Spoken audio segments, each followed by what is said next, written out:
So, I'm going to talk about third parties in the United States and why they really aren't that good. And it's not just necessarily about the fact that they have no political power, obviously. They don't hold any seats in the Senate, Congress, any state Senate offices either, like in New York or whatever state you want to think of, any of the 50 states. In the state chamber of Congress, there is no third party presence in any of those states. There's no governors that are part of a third party. I think the last notable one was Jesse Ventura in Minnesota, who was an independent candidate that was able to beat the Democrat and the Republican because it was a three-way race, which was pretty cool. I like Jesse Ventura, even though he's kind of out there. I mean, kind of. He's very out there, but I have respect for the man. I really do. Independent thinker. I always like that kind of thing. But it's not really something that you'll ever see from a politician because they're pretty much confined to one party or the other. And the thing with the third parties is that, yeah, I mean, obviously the way that the form of government in the United States is set up is that third parties are pretty much discouraged because it's a first past the post system, which really only two parties really fit into that. And I don't know what the hell was there on the road that almost fucked up my car there. It was just in the middle of the road, some fucking thing that looked like it was going to blow up my tires. I don't even know what it was. But it's like, it's a bummer because it's pretty much like two parties cannot adequately encapsulate like different perspectives and different views and like what everybody in the country, like to represent everyone in the country by just two political parties. It's just absurd, right? When you think about it. And you know, if you're someone who's from Europe or some other country where you have all these different political parties to choose from, although I kind of talked about in a different video how that's kind of a farce because of the whole fact that you need a coalition in order to form a government. And that's not really that different from Republicans that like Susan Collins from Maine, for example. If you don't know who she is a very liberal Republican because she's from Maine. So a lot of the time, like, she will vote with Republicans on most stuff, and she is like a relatively reliable Republican vote. But a lot of the time she will go away from the party on certain things because she, you know, most of her constituents are liberal, right? And then you had a guy, like, on the opposite end, you had Joe Manchin on the Democrat Party, who was in a very rural Republican conservative state, West Virginia. So there was only so much he could go as far as supporting Biden and supporting his agenda. I mean, he did vote with Biden most of the time, by the way, but, you know, that's just an example. Like, it really isn't, if you think about it, like, functionally, like, it's obviously the way, like, the mechanisms are different, but the way it actually functions in terms of, you know, having these the multiple parties in a parliamentary system versus having different wings of a political party in the United States, it's not really that dissimilar to one another. Is that, okay, you know, they kind of have to, each group has different factions, kind of like how a coalition government has different parties that are part of the coalition, that are part of the ruling government. But, you know, it's, the thing with third parties is that if I genuinely believed that there was a candidate that was like so great that I would vote for them, because like the other thing is, like, it's ingrained in our culture that it's a wasted vote if you're voting for a candidate that's not a Republican or Democrat, that you're pretty much throwing it away for the other person, whether it's, in this case, Kamala Harris or Donald Trump or the current presidential election that's going on, right?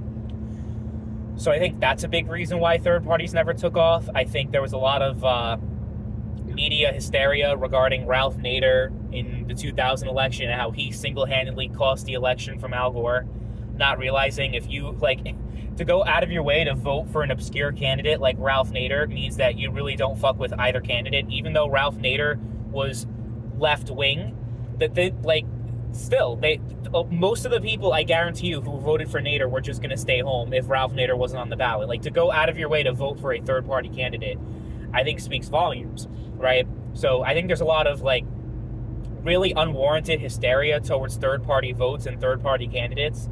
And it's, you know, with RFK Jr., who was, like, the big third-party candidate this time around, who is now, he dropped out and endorsed Donald Trump. which I guess strategically was a smart play because he did have a pretty good amount of support, a fairly decent amount, enough that you could say, okay, may or may not swing the election and change the outcome, possibly, right? If even if it's even a 1% shift in these swing states, that could be enough to decide the election. That's how close things are right now. I thought RFK was a fucking lunatic, and I had no interest in supporting him. I also just genuinely like Trump for the most part, right? It's not about him. Oh, he's the Republican. He has an R next to his name, so I'm gonna support him because I have to toe the party line because he's a Republican. It has nothing to do with that. But I certainly am also at the same time not voting for a Democrat for Congress because it would pretty much get rid of Trump's, like he wouldn't be able to accomplish his agenda with a Democrat Congress, and that would just serve no purpose. If I'm a Trump supporter and want Trump's agenda to go through for the most part, I mean, obviously there's stuff that I don't agree with. I would say I like him on, probably like 70% of the time. There's really the big thing. If he just shut his fucking mouth, he would be like honestly like an A-tier president. He would be great. Like he would have been great. But the thing is, he has no filter, and he rubs people the wrong way, obviously. He impedes himself because you have to have some, cadence when it comes to serving office and running things, right? You can't just say everything that's on your mind all the time because that gets you in trouble, and that kind of, gets yourself in the way, and things that you otherwise would have been able to accomplish, now you can't because everyone fucking hates you, right? So that's like the main number one problem with Trump. But otherwise, it's not like, because he's a Republican. I didn't give a shit in 2012. Mitt Romney versus Obama, I sat that one out, even though I wasn't old enough to vote. I was old enough to kind of be interested in politics, and I did not care about that election at all. So if I was 18 and was able to vote, I would not have voted for Mitt Romney. I probably wouldn't have voted for Obama either. I would have just stayed home. But yeah, so I guess I am voting Republican just because of Trump, though, and because I like him personally, not because I like the party. But most people go along with the party, like, all the time. It's like, Republicans are always good no matter what. Democrats are always good no matter what. The other side is always bad no matter what. And it's just so infuriating and frustrating. But part of it is, like, there's a candidate in my district that's running, Democrat, because it's a swing district. It's like one of the most competitive in the country, actually. And he's talking about how he's independent-minded. He's not gonna do something just because the party tells him to. And I'm like, that's a load of shit, a complete load of shit. Because every single candidate that runs as bipartisan or not kind of bucking the political system and going and doing their own thing and going their own way, they always toe the line all the time. So it's just a load of crap. But like, even thinking of like other candidates, like Gary Johnson, I thought he was a joke. Remember, What is Aleppo? Like, he was the major candidate in 2016. I originally was a Gary Johnson supporter, actually, and then I was like, okay, I can't support this guy. I'm like, I gotta vote for Trump. I have to. I support him. I have to stand with him because he's just, after really thinking about it, he's so much better than Hillary. Not just marginally better, he was so much better than Hillary. And I think I made the right decision there. And then in 2020, I don't think there was... Who was the third-party candidate in 2020? Jo Jorgensen, I think, right? But no one even knew or cared who she was, and third parties got fucking destroyed in 2020. There was nothing, there was no third-party candidates at all during that election, or they didn't really gain a lot of support, rather. And then now who do you have left? Cornel West and Jill Stein. So I guess that's good that the third-party candidates are left-wing ones, right? Because I guess it could split up the vote.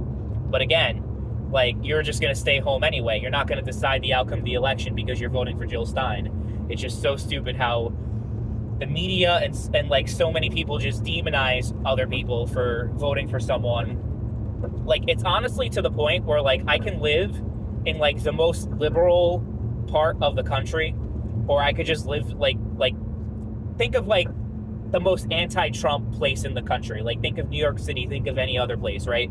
Where it's just overwhelmingly Democratic, and they think that Republicans are the most evil, racist, fucking horrible people. Trump supporters are fucking literally Nazis, right? Those types of folks.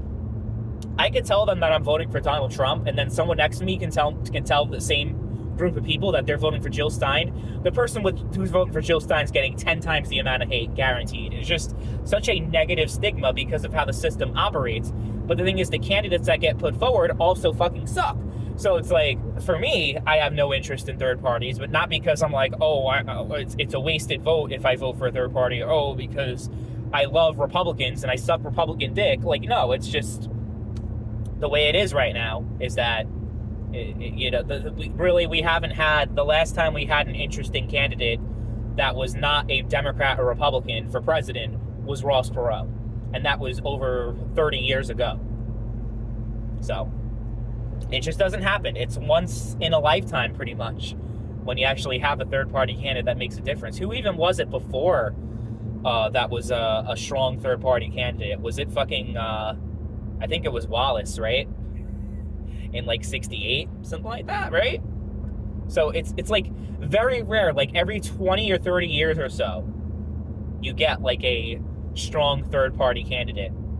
And in the case of 1968, it was just because there were a lot of racists that didn't like the Civil Rights Act of 65, right?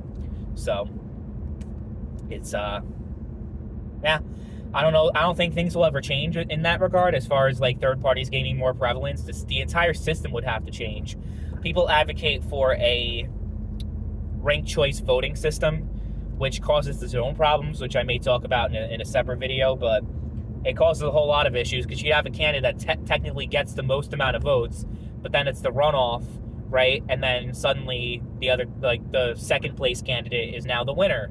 And it's like, okay, so what's the whole point of a third party candidate if you're like realistically, right, in a state where you have a Republican, a Democrat, and then all these different third parties, and you have ranked choice voting, right? Okay, so people are going to be like, oh, I can vote for whoever I want. I can vote for this third-party candidate, and that's cool, right?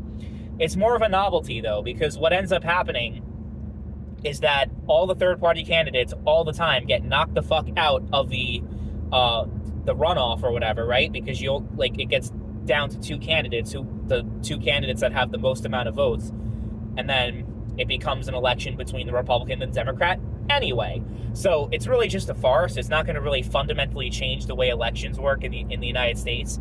It just causes, honestly, like a lot of legitimacy problems in that it kind of feels to a lot of people it's not necessarily true, but for a lot of people it feels like a bait and switch. Oh, the Republican gets the most votes or the Democrat gets the most votes, and now suddenly the outcome is flipped.